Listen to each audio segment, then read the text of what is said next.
In this Map Suite MVC Edition sample app walkthrough, we're going to show you a couple different ways to interact with the map. In this sample here, you'll see we've got a few points displayed on the map, and I can click one of these points and it'll highlight the information over here in the grid that is associated with that point. So for example, if I click over here, we'll then go to Weston Stonebriar, etc. Now vice versa, you may want to have your user select something from the grid, so maybe they want to go to the Aloft Frisco here, and then you want to highlight that point on the map. So this sample illustrates how you can have the tie between both your data set and the map and vice versa to allow your users to select your features either way they would like. With that said, let's dig into some of the source code and see how this is all working behind the scenes. So to start, let's take a look at the view source. And as you look at the view source, you see we've got some JavaScript blocks up here. And we'll dig in a little bit deeper to those in a second, but there's a row click and a map click. And then here we've got some HTML that we're going to render that renders out the table that will contain all of our feature information.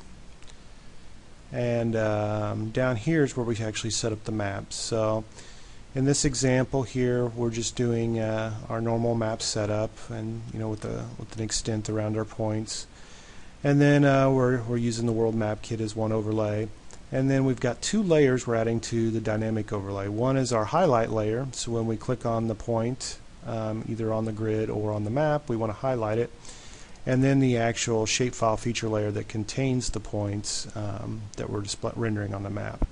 In this case, we're dealing with hotels, so that's what our shapefile is based on. Then the last part here in the view model is you'll see where we're wiring up the on-client click event. So this is telling the map control when you click on the map, we want this map click to execute here in this JavaScript.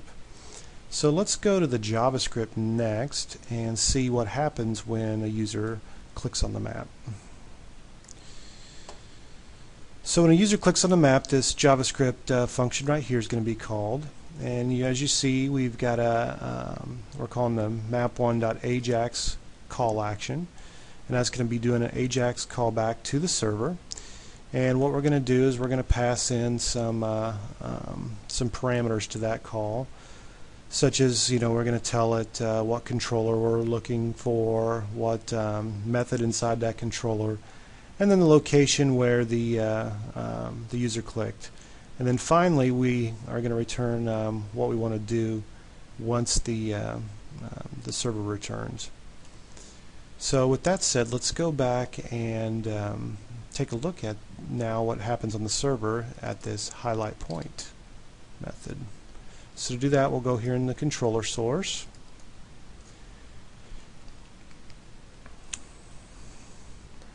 And we've got this highlight point method here, and this is where the map and the arguments are going to be passed in. We're going to go ahead and create a point shape, and this will signify where the user clicked on the map. Then we're going to go ahead and get some references to our dynamic overlay, and then out of that we're going to go ahead and get our shape layer that contains our hotels, and we're going to open that. Now here is where we're actually finding the nearest hotel, and we're doing that by using the getNearestTo method, passing in the point shape of where the user clicked, saying what unit we want to use. So in this case we're using the map unit. I'm not sure what we had when we set that up. It's probably feet or meters potentially, and then how closely they clicked on the point. So that way, if you only wanted to be within 100 yards or something along those lines, it would only return something if you clicked within 100 yards of that point. And in this case, we're not returning any column data because we don't need it for this example. Once we have that, we just add that feature to our highlight layer by doing this code here, and then returning the feature ID.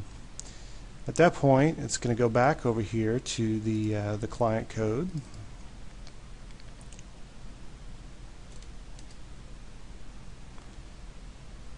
And we're going to go ahead and get the result.getResponse data and get our ID layer and we're going to go ahead and redraw that layer.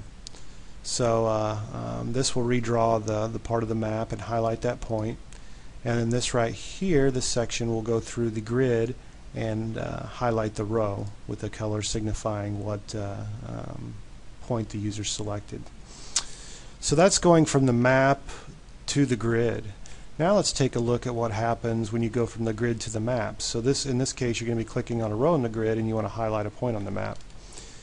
So with that, the event handler is set up here in the where we have our table. And if we look here, you'll see that the row click is what's going to get called on the on-click event of that. It's going to pass in the feature ID of that hotel. And when that gets clicked, this JavaScript is going to fire. And very similar to the way it did with the map click, we're going to call an AJAX callback again. And this time, instead of calling highlight point, we're going to call a highlight hotel. And so that would take us back to the controller code here.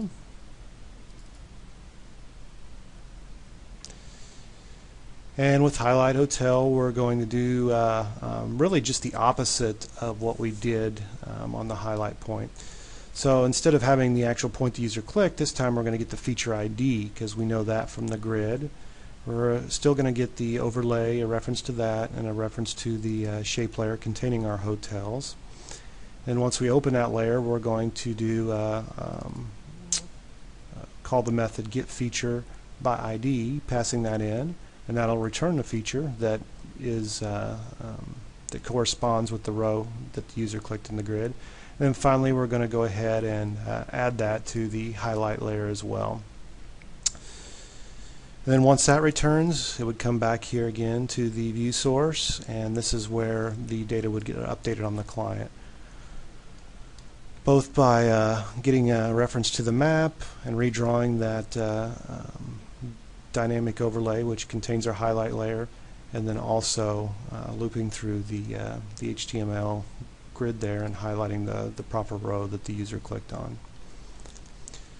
So with all of that, you can see how you can implement within your application, being able to click on the map, and highlighting a row in some sort of grid or other control, and then vice versa, clicking on a row and then highlighting the point on the map. I hope this walkthrough has been helpful. If you have any questions, feel free to contact us, or you can also post them directly on our discussion forums at thinkgeo.com/forums. Thanks for watching.